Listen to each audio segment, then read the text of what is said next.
How you doing, Todd? I'm just Andy Mart. It's good to see you. I think we're too. supposed to start by saying who we are. Okay, yes, So, let's do that. My name is Todd Peperkorn, and I'm the assistant professor of Pastoral Ministry and Missions at Concordia Theological Seminary in Fort Wayne. And I also serve as the director of Vicarage. That's kind of my main hat. So I teach preaching and counseling and help with field education and do kind of that sort of thing. What do you do? Well, I am an associate professor for Practical Theology at Concordia Seminary in St. Louis.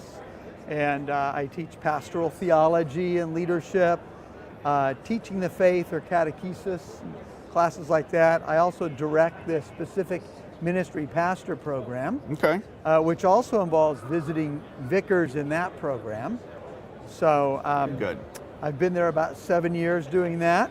Prior to that, I was a parish pastor for 28 years, and Right. I know you were a parish Yep, pastor. I was a parish pastor in California and in Wisconsin, and so we've actually crossed paths many times with my in-laws at your place in Monette. Yes, they and, were all one of sorts my of best things. choir directors ever, and There you go. us. Yes, Love it. Yeah. Love it. So, so tell me about when you first started thinking about becoming a pastor. Yeah. What was that like, and who influenced you to do that? Yeah. So it didn't happen for me until I was in college, actually. And then I came to find out later my pastor thought that I would be a good person for pastoral ministry, but he never said anything. But he never told you. Nice. And, which might be kind of a negative lesson here, still something that pastors should do that, Right. know. But I had a lot of theological questions.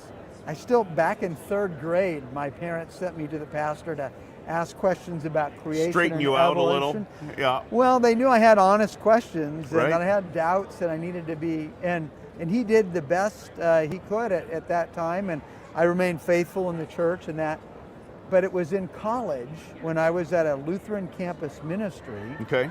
and we had just got a campus pastor. And we kind of were without a pastor, just area pastors helping. But I had a lot of in-depth conversations with him. And it was through those conversations that some light bulbs came on. And he suggested I really consider going to the seminary to study theology. Wow. And that maybe I was cut out to be a pastor. And Nice. And I changed my major from biology and chemistry to antiquities. To antiquities. There you go. Ancient history Yep. and philosophy, religious studies, which it was a secular university, and so that was a challenge, but it was actually good preparation as far as history and language for seminary. Yeah, so I've got that's- a lot of those pieces all kind of coming Right. together. I like it. So it was kind of natural in that way, and eventually through going to seminary, vicarage, decided, this is what I'm cut out to do, and that's what led to me becoming a pastor. Nice. How That's a about good yourself? story. Tell me your story. I had two pastors really that encouraged me. The first one was when I was 11, so pretty young. Okay. And we had just come back to the church. We were not really up until I was 10 or 11. I was baptized, but we really didn't go to church or do anything. And we kind of just started to come back to the church. And I got a very serious disease called osteomyelitis, which is like a bone marrow disease. Okay. My ankle and a staph infection, all sorts of stuff. It was really not fun.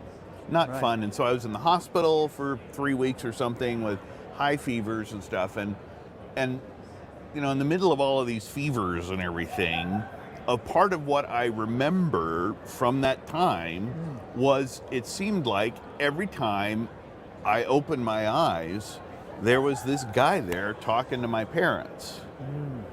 And this was our pastor. His name was Dale Ness, Pastor Ness. Okay. And now looking at it afterwards, after being a pastor, I am sure he was not there for 3 weeks in a row. But that was the impression that he gave to this young kid, was he showed up. He was there. Yeah. And that kind of planted this seed. He didn't talk to me about becoming a pastor at that time. A little bit of encouragement a little later. Then again, when I was in confirmation and in high school, we had another pastor who was a wiry Irishman. You know, the Irish Lutherans, they're very famous.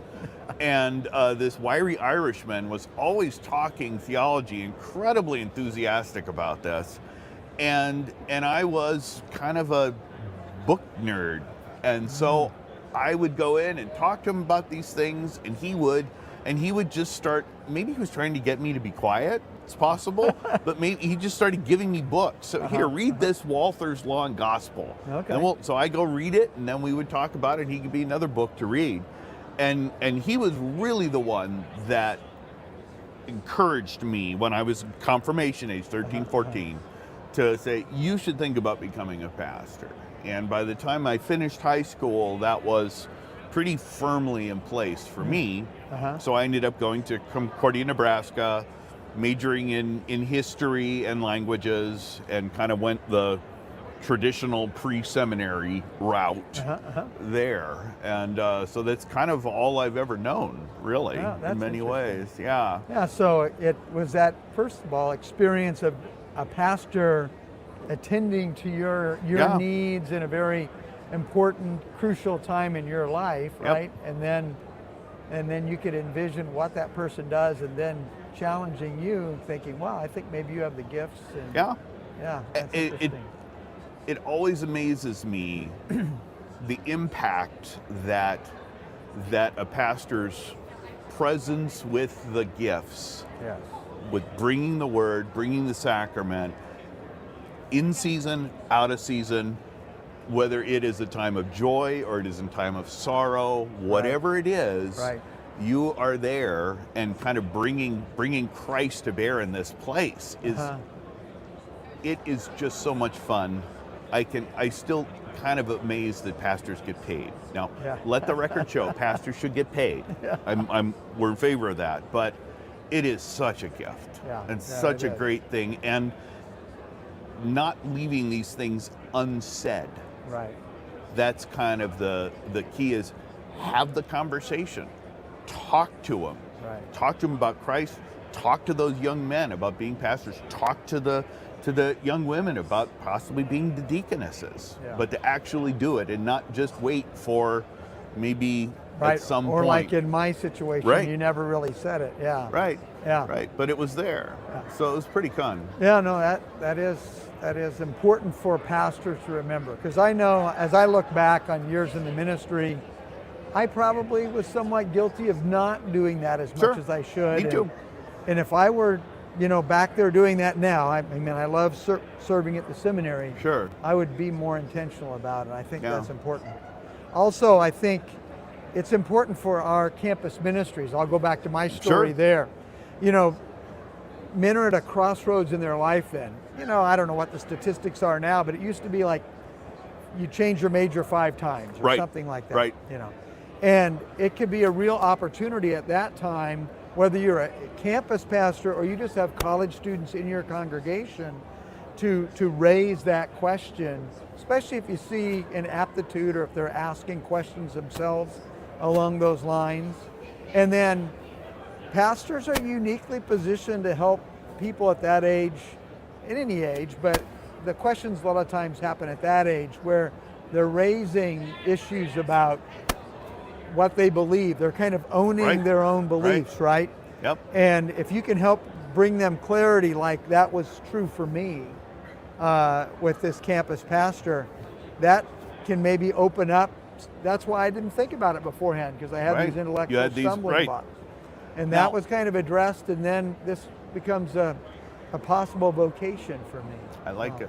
One of the things that I found interesting in talking to men looking at becoming pastors is, in my perception, there are kind of 2 ways that men become attracted to becoming pastors. One is a love of theology, a love of the Word of God, a love of study, and the other is a love of people. And one of the things that I can imagine in trying to encourage young men to be pastors is we look for the ones that have that love of study, that love of theology, that desire, but also look for the ones that are simply compassionate, that genuinely like other people, Right. and that want to help and want to serve, because that is an enormous part of being a pastor. Well, and you can help them understand that you want to serve people. There's no better way than sharing Christ Exactly. and the gospel with people to help them, because it Yep. helps them now, but it helps them eternally. Yeah. Right. It's a good time, and it's a lot of fun. It is. It is a lot of fun. It's a great vocation. I think we've expended our thoughts for the moment. I think But so. always good I talking hope to you, it's Mart. helpful to people, and yeah, it's Absolutely. Great. It's great talking to you, Todd. As You bet. always. Be well. You too.